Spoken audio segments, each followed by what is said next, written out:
The only element of Beth's last glimpse that didn't seem to shatter was the windshield. Every other component of her reality fractured and splintered, as if a pickaxe had swung and embedded itself at its centre. She checked the road ahead was clear before turning to look, but didn't see the stationary brown camper van tucked just beyond the curve of beech trees. Luke was in the passenger seat looking at his iPhone, and something that clearly amused him. Her reflexes were good.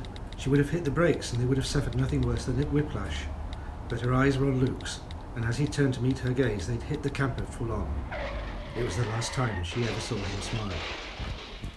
It was the smile Beth couldn't believe had been directed at her the day he first spoke to her outside the athletics track, and that she'd seen thousands of times since.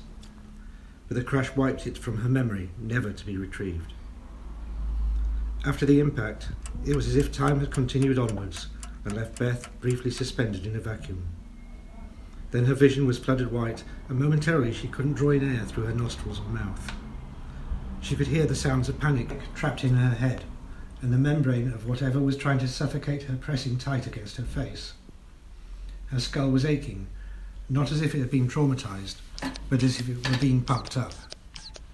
Her personality had momentarily ejected itself from the vehicle. Seconds passed as she tried to remember who and where she was. With a great effort, she swung her neck back to fill her lungs, away from whatever was smothering her. It was the deployed airbag, and the sound of her erratic breathing bounced around its interior as its concentrated plastic smell filled her nostrils. She turned her head towards her passenger and heard bone grate with the action. Seeing Luke like that made her remember who she was. Luke had his face in his airbag, eyes closed and almost serene.